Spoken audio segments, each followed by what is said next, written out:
새벽 4시 반, 진주 재래시장은 아직 어둠 속이었다. 최한길은 늘 그랬듯 도매상 앞에 가장 먼저 도착했다.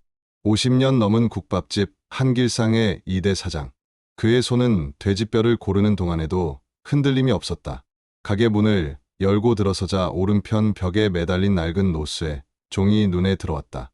한길은 잠시 멈춰 서서 종을 딱 한 번만 울렸다. 맑은 소리가 새벽 공기를 가르고 그는 무표정한 얼굴로 주방 안으로 걸어 들어갔다. 10년째 매일 아침 같은 의식이었다. 불을 올리고 육수를 끓이는 동안 단골 손님들이 하나둘 들어왔다. 테이블마다 김이 피어오르는 국밥 한 그릇과 작은 들깨 미역국, 쪽파김치가 놓였다. 70대 노인이 사이드로 나온 들깨 미역국을 한 숟가락 떠먹고는 감탄했다. 사장님, 이 미역국 간 진짜 특별해요. 짭짤하면서도 뭔가 달달한 게 다른 집엔 없는 맛이야. 한길은 잠시 숟가락을 든 손을 멈췄다가 낮게 대답했다. 그건 집사람 손맛이야. 그 말이 끝나기 무섭게 문이 벌컥 열렸다. 50대 중반의 여자, 한길의 여동생 박미영이었다. 손에는 서류 봉투가 들려 있었다. 오빠, 오늘은 꼭 얘기해야겠어요. 가게 정리하고 프랜차이즈 들어가자고요. 이 동네에 대형 체인 들어오면 우리 끝이에요. 한길은 국자를 내려놓고 차갑게 말했다. 내가 이 맛을 버리고 공장표 육수 쓰란 소리야? 안 돼. 고집만 부리면 뭐해요? 장부 보세요. 작년보다 30% 떨어졌어요. 언니 없어진 지 10년이에요. 10년, 이제 정리하고 새 출발하자고요. 한길의 눈빛이 흔들렸다. 하지만 그는 아무 말도 하지 않고 다시 주방으로 들어가 버렸다. 최다연은 밤새 응급실을 지키고 나오는 길이었다. 29, 간호사로 7년째였지만 여전히 밤근무 후의 피로는 익숙하지 않았다. 시내를 벗어나 산길을 따라 올라갔다. 작은 산사 지장암 환자 이송중 알게 된 곳이었다. 가끔 이렇게 들러 복도 끝 마루에 앉아 차 한 잔 마시고 가는 게 그녀만의 휴식이었다. 복도를 지나는데 부엌 쪽에서 도마 소리가 들렸다. 공양주 스님이 팔을 썰고 있었다. 회색 승복 차림, 등이 둥그렇게 굽은 뒷모습. 다연은 무심코 그 모습을 보다가 발걸음을 멈췄다. 스님이 쪽파김치를 버무리고 있었다. 왼손으로 그릇을 잡고 오른손으로 양념을 섞는데 잠깐 멈추더니 왼손 검지로 숟가락 끝을 톡 쳤다. 아주 짧은 동작이었다. 하지만 다연의 눈은 그 순간을 놓치지 않았다. 그 버릇, 엄마의 버릇이었다. 어릴 적 김치를 담그던 엄마가 늘 그렇게 했다. 간을 맞춘 뒤 왼손 검지로 숟가락을 한번 톡 치고는 만족한 표정을 짓던 모습. 다연의 심장이 빠르게 뛰었다. 집에 돌아오자마자 다연은 아버지에게 말했다. 아빠, 나 오늘 산사에서 이상한 걸 봤어. 공양주 스님인데 엄마랑 똑같은 손버릇이 있어. 한길은 그릇을 닦던 손을 멈추고 돌아섰다. 무슨 소리야? 진짜야. 왼손으로 숟가락 톡 치는 거. 엄마만 하던 거잖아. 그만해. 한길의 목소리가 갈라졌다. 그런 망상으로 사람 흔들지 마. 너도 알잖아. 엄마는 10년 전에 떠났어. 다연은 더 이상 말하지 못했다. 하지만 그날 밤 잠들지 못하고 휴대폰을 켰다. 검색창에 2015년 여름 산사태 신원불명이라고 쳤다. 다연은 사흘 동안 도서관과 병원 기록실을 뒤졌다. 2015년 7월 경남 지역에 큰 산사태가 있었다. 사망자 3명, 실종자 5명. 엄마 김은아도 그중 한 명이었다. 그런데 당시 병원 기록 중 묘한 문서를 발견했다. 신원불명 여성 환자, 보호자 없음, 의식 혼미, 사찰 관계자 인계. 날짜는 사고 이틀 후. 인계받은 사람의 서명란은 흐릿하게 지워져 있었다. 다연은 그 병원을 찾아갔다. 10년 전 당시 근무했던 간호조무사를 수소문 끝에 만났다. 60대 초반의 여자였다. 그분 기억해요. 머리를 많이 다쳐서 정신을 못 차렸어요. 근데 하루는 잠꼬대처럼 중얼거렸어요. 한길 씨, 그 말이 마지막일 줄은 이렇게요. 다연의 손이 떨렸다. 그 뒤엔요? 사찰 쪽에서 연락이 왔어요. 스님인 것 같다고, 인계받아 가겠다고. 그때 신원 확인이 제대로 안 됐거든요. 보호자도 없고. 다연은 아버지에게 그 문서를 내밀었다. 한길은 한참 동안 종이를 들여다보다가 그대로 주저앉았다. 내가 그랬어. 그의 목소리는 떨리고 있었다. 마지막 날, 은하랑 싸웠어. 가게 일로 계속 다퉜고, 내가 화가 나서 소리쳤지. 그만 좀 해. 차라리 사라져버려. 그게 마지막이었어. 그 말이 진짜 마지막이 될 줄 몰랐어. 한길은 얼굴을 두 손으로 감싸 쥐었다.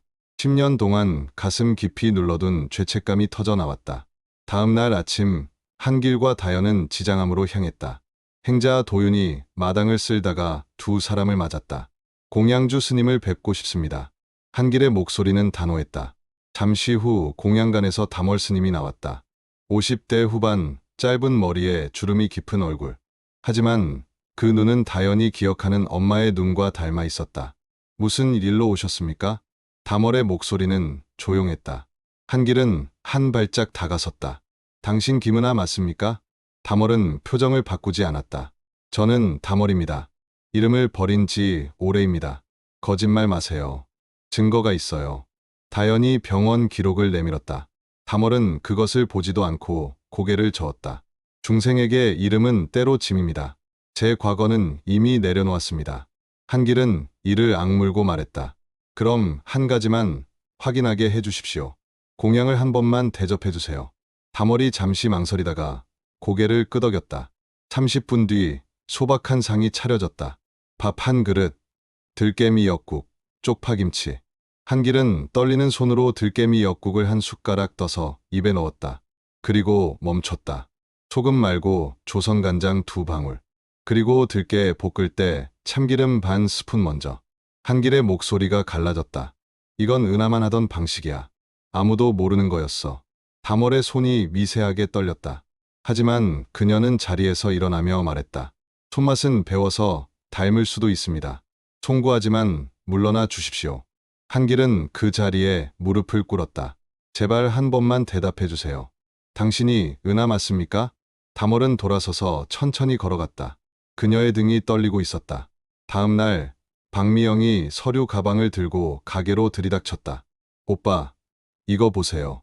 프랜차이즈 본사에서 최종 제안 왔어요. 지금 계약하면 권리금 3천에 로열티 면제 1년. 이런 조건 다신 안 나와요. 한길은 서류를 보지도 않고 말했다. 안 한다니까. 왜요? 언니 찾았다는 망상 때문에요. 10년 전 일을 왜 지금 들먹여요? 망상이 아니야. 증거가 있어. 미영이 비웃었다. 증거요? 손맛이 비슷하다는 게 증거예요? 오빠, 정신 차려요. 가게 망하기 전에 정리해야죠. 다현이 끼어들었다. 이모, 우리 시간 좀 주세요. 확인하고 있어요. 확인? 뭘 확인해요?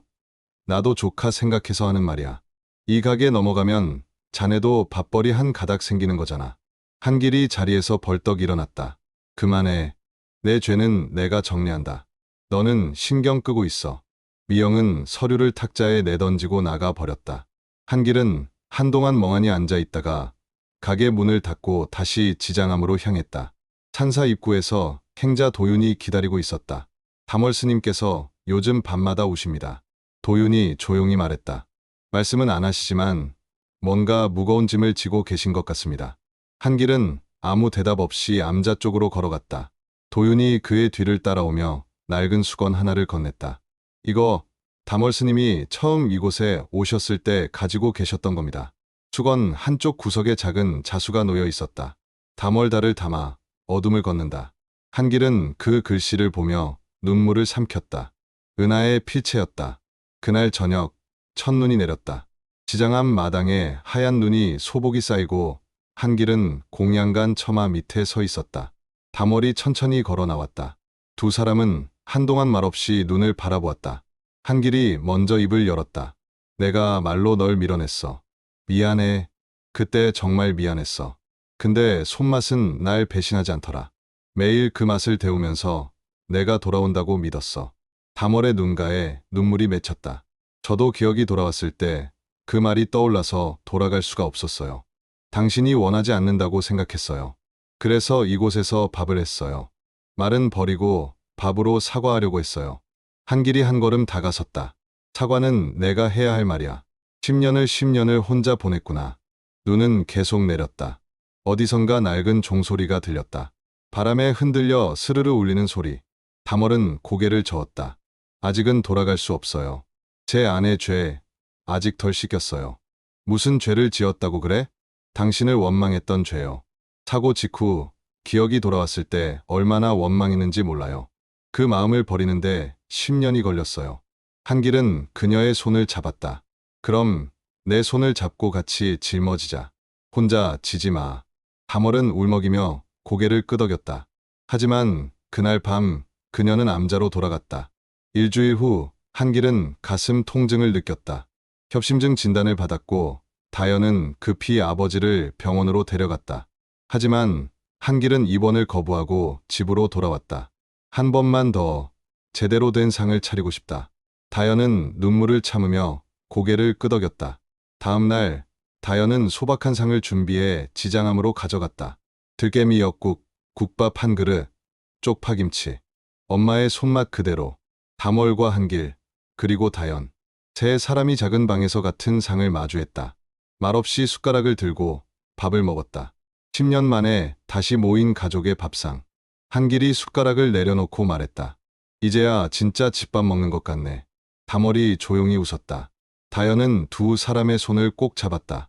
그날 밤 한길은 가게로 돌아와 문 옆에 낡은 종을 3번 울렸다. 한 번은 은하를 위해, 한 번은 다연을 위해, 한 번은 자신을 위해. 그리고 손에는 은하가 15년 전 짜준 손뜨개 장갑을 끼고 조용히 눈을 감았다. 한길의 장례는 소박했다. 단골 손님들과 시장 사람들이 조문을 왔고 박미영은 조용히 다연의 손을 잡았다. 미안해. 이모가 욕심이 과했어. 괜찮아요. 이젠 다 이해해요.